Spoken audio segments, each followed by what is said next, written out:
Live from WRAL News Headquarters in Raleigh, your number one source for local news. WRAL News, coverage you can count on. Storms are causing tornado warnings, and reports of hail in the Midwest are on the way to our area. We've issued a WRAL weather alert day for tomorrow because those storms are about 24 hours out. Good evening, and thanks for joining us this evening. Anthony Baglione joins us right now, and this is the focus right now. It is, yeah, certainly. We've been watching this storm system, Julian, push through places like Indiana, your old stomping grounds here, causing those tornado warnings, and it's really going to get closer in our direction as we head into the day tomorrow. We are not looking at widespread tornado warnings. I want to emphasize that. The tornado threat is rather low. It does look like damaging wind gusts and some large hail would be our primary threats tomorrow. Let's talk about that, though. We've seen the Storm Prediction Center expand, actually, and bump up that risk. We were talking about this last night. I was saying those ingredients are certainly there, and overnight they did bump that risk up to a level 3 out of 5. We also have still that medium risk of flooding here heading throughout the day. I will say, though, this could be a key player if we see more moisture in the morning up until lunchtime, as some of the models are showing. That will help to limit that severe potential. So that is what we would want to happen. So there's 8 o'clock tomorrow morning. I do think we could see some isolated showers. No severe weather to start tomorrow morning. We're going to be good to go. There's lunchtime. There should be actually a decent amount of dry time here until this storm system gets here. Again, though, if we see more rain in the morning, that will be a good sign. And if you look up and see more cloud cover, that will limit that potential as well. Nonetheless, still stay weather aware. There's 5 o'clock tomorrow evening. At about 6 o'clock, notice that pink and this line. It's going to be a really strong line continuing to push off to the coast. And we head later on in the evening, let's say by about 11 o'clock or so, Julian, this should all start to push out. But we will walk through the specific threats here, this entire storm system, and some very hot temperatures coming up in just a few minutes. All right, Anthony, we are glad you are watching it for us. Well, we do want to remind you about the WRAL weather app. It will alert you to any watches and warnings in your area. It's free to download on Google Play and the Apple App Store. Well, here's a situation we are watching very closely. Multiple power outages are being reported in the Wake Forest area. Several Wake Forest power customers have called WRAL News today concerned about this big issue. Let's bring in WRAL's Shelly Jackson. And Shelly, what have you found out so far? Well, Julian, I just spoke about half an hour ago with Wake Forest Power. They say they are aware of the issue. They are trying to figure out what is causing the issue and from there how to fix it and prevent it from happening again. Now, we've experienced some of those outages ourselves out here. We're on White Street in downtown Wake Forest. This is what's been happening. I've talked to several Wake Forest Power customers today. They told me they've been experiencing intermittent power outages today and yesterday. This is a map that you're looking at of the coverage area. The light green area is served by Wake Forest Power. They have about 7,000 customers, and about 1,000 customers are experiencing these blackouts.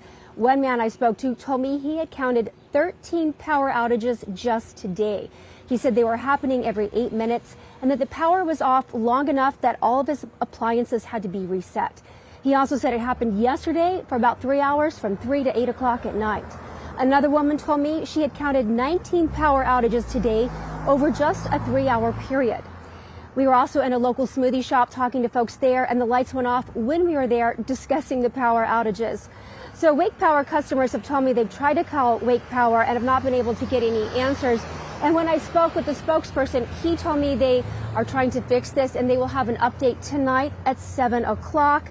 And again, they are not sure yet what is causing the issue, but they will let everybody know what is going on at 7. Julian? We will look forward to that update. Shelly Jackson reporting live in Wake Forest tonight. Thank you. An apartment fire in Raleigh sent a child to Wake Med with minor leg burns. The fire broke out on the top floor of the apartment building on Roseville Court this morning. Firefighters had to cut a hole in the roof. That helps move the heat and smoke out of the building. And if someone is trapped in the building, that increases the odds of surviving the fire. There was extensive damage inside and water damage to the units. Now, 5 residents were displaced in the fire. The Red Cross is helping them out. No word yet on the cause.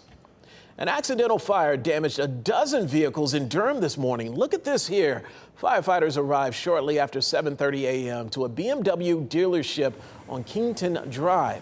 They found multiple vehicles on fire and quickly put out the flames. 4 vehicles had substantial damage and the 8 others had varying degrees of damage. The division chief says a prior history of problems with one of the vehicles was responsible for the fire. Take a look at this Facebook post. The Lee County Sheriff's Office says there was an accident at the Raleigh Executive Jetport. Deputies arrived to find a plane on its top. The pilot was not hurt. The Highway Patrol is investigating. We don't know yet what caused the accident. The Wagner mercenary group may have ended their rebellion against Russian President Vladimir Putin, but what happens now is anyone's guess. We have more about the consequences that could be faced in the coming days. The uprising was over almost as quickly as it began. Crowds cheering in the streets near Russia's military headquarters in the city of Rostov-on-Don late Saturday after mercenary chief Yevgeny Prigozhin called off his insurrection. The Kremlin says the mercenary leader cut a deal to stop his Wagner forces from advancing towards Moscow in an armed convoy. This is an unfolding story, and I think we're in the midst of a moving picture. We haven't seen the last act. Despite the truce, Secretary of State Antony Blinken warns the situation between Russia and the mercenary group isn't done playing out. Russia says it's dropping charges against Prigozhin, and he agreed to leave the country for neighboring Belarus. While the city of Moscow is no longer under immediate threat, the incident called into question Russian President Vladimir Putin's authority. The immediate crisis may be averted, but the longer-term consequences will ripple out and are changing Russia's political landscape. It remains unclear how much the short-lived insurrection will weaken Russia's efforts in its war against Ukraine. Ukrainians are optimistic that the Russian fighting will create opportunities for their army to take back territory seized by Russian forces. We support Ukraine. We want to stop this war, this absolutely crazy war that started for absolutely nothing. Ukraine never was dangerous for Russia. Ukraine's defense minister telling Fox News that the counteroffensive will be a game changer, a pathway to the end of the war once it gets going in earnest. In Kyiv, Greg Malkot, WRAL News. Wake County deputies identified the suspect in a stabbing that sent a juvenile to the hospital with a serious injury last night. 28-year-old Octavio Rodriguez faces a charge of assault with a deadly weapon, inflicting serious injury. He's in the Wake County Detention Center under a $25,000 bond. Now, the stabbing happened outside Gooch Sports Arena on Knightdale Eagle Rock Road. There was a fight inside the rodeo arena. Investigators say it spilled outside into the parking lot where the boy was stabbed. We don't know his exact age or name. Another man was cut, but the wound wasn't serious. North Carolina Republican lawmakers want to send millions of taxpayer dollars to private schools. Most of those schools are religious. It has some wondering about the separation of church and state. WRAL's education insider dug into that court ruling on that question and talked to people with strong feelings on the issue. Court rulings have increasingly favored public dollars for private schools, even religious ones. Read more at WRAL.com/education. A local nonprofit is training women to become skilled construction workers. Coming up, the exciting announcement today that will expand its efforts. Plus, a massive update from the Carolina Hurricanes. The team's captain is here to stay.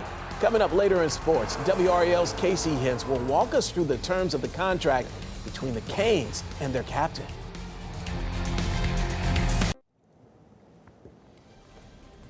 Ah, look at that beautiful view right there. A couple of clouds in sight. All right, welcome back. An effort to train more women in the field of construction is gaining more steam right here in our backyard. Today, Hope Renovations in Carrboro held an open house. The nonprofit trains women to fill jobs in construction. Currently, about 10% of construction workers nationwide are women. Hope Renovations trainees gain the skills all while helping seniors make repairs to their homes. This afternoon, we found out Hope Renovations is expanding. So our big announcement today is that we were awarded a grant from the Department of Commerce in partnership with the Capital Area Workforce Development Board that's going to start up a Hope Renovations in Wake County. So we're actually going to be able to take our classes and put them on site at Wake Tech's campus and start up Hope Renovations 2.0. How exciting is that? Now, if Nora looks familiar, that's because she was a finalist for the WRAL Voters' Choice Awards for Women of the Year, and she is also a CNN hero. Congratulations, they are doing great things there.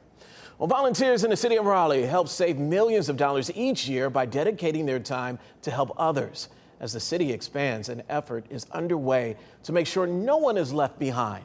WRAL's Laura Levine explains how an event downtown is connecting the dots. On a warm summer day, Moore Square in downtown Raleigh is typically always pretty busy, but this time people are coming together for a greater purpose. Well, the city of Raleigh is very serious about figuring new ways to engage our community and getting people to connect with one another. Connecting pretty much sums up that mission. The organization Volunteer Raleigh with Connect Raleigh serves as a vessel to get people in touch with resources such as crisis support, youth and education, food security, health, housing, and support for seniors. Once the pandemic has subsided, people really want to get out, and they recognize through that crisis time that there's a whole lot of felt needs that need to be met. Grady Bussey with the city's Housing and Neighborhood Department says because of that, volunteerism is back up. But as the city grows, so does the need. Volunteers provide more than 118,000 hours of service to more than 50 nonprofits and public agencies.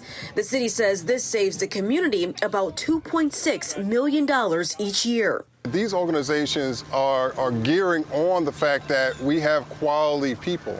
And if we don't have the opportunities to give the public the chance to volunteer, or they don't have volunteers, they go away. So a big effort is underway to make sure any and everyone can access opportunities to help or to get help.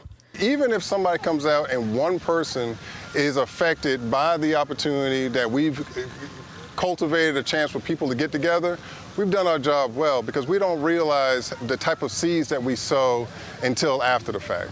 Laura Levine, WRAL News, Raleigh. Sow those seeds. To learn more about volunteering opportunities available, visit raleighnc.gov. With temperatures hitting the 90s today, folks across our area spent the day looking for ways to beat that heat.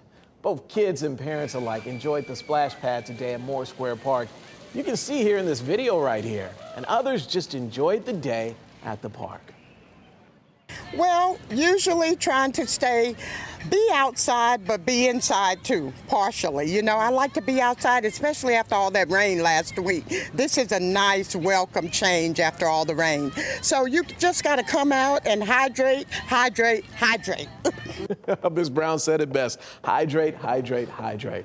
Yes. You know, Anthony, we were complaining about the rain. Now we're complaining about the heat, and we soon may be complaining about what's behind you. Yeah, I know. It just puts it into perspective, right? You know, Yeah. just the rain versus severe storms and things like that. We are watching this system, Julian, that's going to push here into tomorrow. And so if you are headed out, let's say, to the pool, do it earlier rather than later. The severe storm potential should not affect you until the evening tomorrow. So just be careful. It's not going to be a good time to be outside at that point. Let's talk about where we sit right now, though. This is a kind of wider view on our HD Doppler network. It has been a very, very active day, severe weather-wise, in portions of the Ohio Valley. That red, those boxes you see right there, those are tornado watches. The littler ones there, the polygons showing up, tornado warnings. They have seen a ton of them.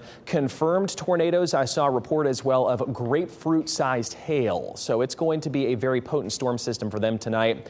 We are not looking at a big tornado threat tomorrow. There is a very small chance of just a spin up. The biggest threat for us is going to be some damaging wind and maybe some large hail tomorrow evening.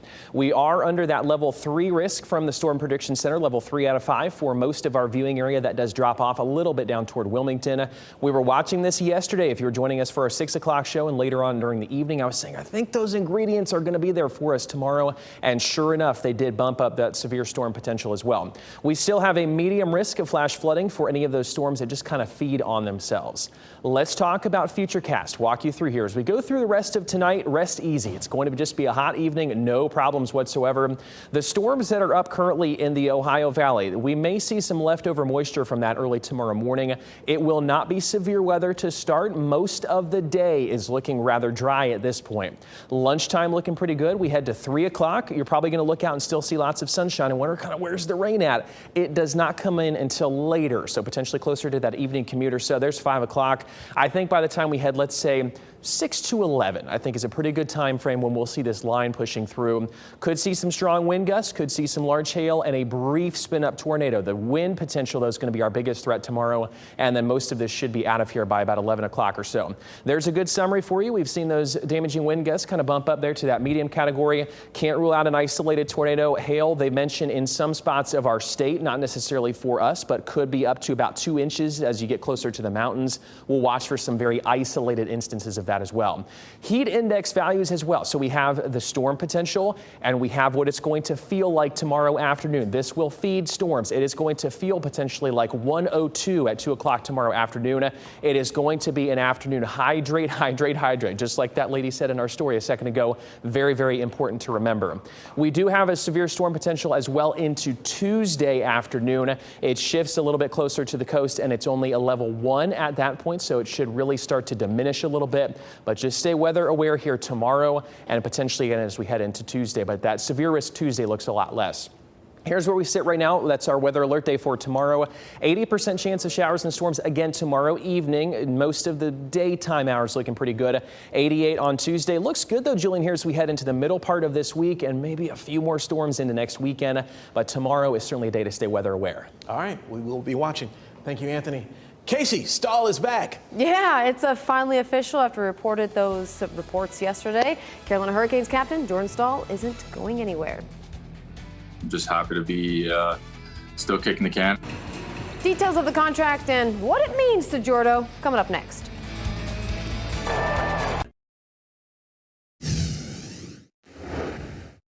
From Peterborough, Jordan Stahl. June 24th, 2006, the Pittsburgh Penguins drafted Jordan Stahl second overall. Then on June 22nd, 2012, the Pens traded the 23-year-old to the Carolina Hurricanes on his wedding day, no less. And today, September 29th, 2019, the Canes put the C on his chest, naming Jordo the 9th captain in Hurricanes history. And of course, today, June 25th, the Hurricanes officially signed the captain to a 4-year extension. In essence, a deal that keeps Jordan Stahl here for the rest of his career. Now, in a statement, General Manager Don Waddell said, Jordan embodies what it means to be a Hurricane. His leadership has been an integral part of our success, and the impact he has made on our organization cannot be overstated. We could not be more excited to sign him for 4 more years. Stahl himself was all smiles this morning as the deal got finalized. Jordan Stahl is here to stay. There was definitely no other place I would want to be. The captain signing a 4-year contract extension that will average $2.9 million a season. I feel like we've got some unfinished business, and I'm just super excited to be part of this organization and this group of guys. The new deal also includes a no movement clause for 3 seasons and a no trade clause in the final year of the contract. Everything about it just fit exactly what I wanted to finish off my career with. So I'm excited about it, and it's gonna be a lot of fun and a lot of good future memories. Stahl has been making plenty of memories as a Hurricane since 2012, but it wasn't until after he played out his 10-year extension with the team that he knew he had more to give. I felt like I could still contribute to the group and really help a really good team win a cup. So I wanted to keep going. The Canes captain will be 38 when the contract expires, and he knows he's at the tail end of his career. But he's ready to grind and help the team in any way, even if that sees his role change. I'm going to fit in wherever I need to fit in. And I feel like I've done that last few years and just accepted my role and really just try to help the team and try to help the fellas play at the best of their abilities and win games. And that's all I'm here for. Most importantly for Stahl and his family, staying 4 more years in Raleigh means staying home. It's a great place and we all love it. And, it's, like I said, it's been a blessing to be a part of the same team for so long, and very proud and honored that they want to bring me back for a few more years. And I'm excited about being part of it. Well, A tough day for former Duke star Leona Maguire. She was in search of her first major. She had a one-shot lead heading into the final round of the KPMG Women's PGA Championship. She bogeyed on back-to-back holes on 13 and 14. She'd go on to finish tied for 11th. China's Ren Yuing wins the Women's PGA for her first major title. And the NASCAR Cup Series rolls into the Music City tonight. Ross Chastain sits on the pole for the race. Green flag shortly after 7 p.m. right here on WRAL. And Julian, going on right now in the 9th inning, College World Series Game 2 between LSU and Florida. The Gators crushing the Tigers 19-3. So it looks like we're going to have a Game 3 tomorrow in the College World Series final. So Game 3, not bad. I like a Game 3. I'll take it. All right, thank you, Casey. A group of bikers from North Carolina have completed a major goal, riding all the way to the snow-capped mountains of Alaska. 6 members of the Fall In Motorcycle Club made the trek. Now, all of them are retired military with at least 20 years of service. The motorcycle trip helps raise awareness and funds for the group's mission to improve the lives of those in need and make a change. Way to go. They made it all the way to Alaska. I know they got some great stories to share as well. All right, that does it for us. Thanks for joining us tonight. For more news, weather, and sports, tune in to Fox 50 at 10 and then back here at WRAL News at 11. All right, have a good one. We'll see you later.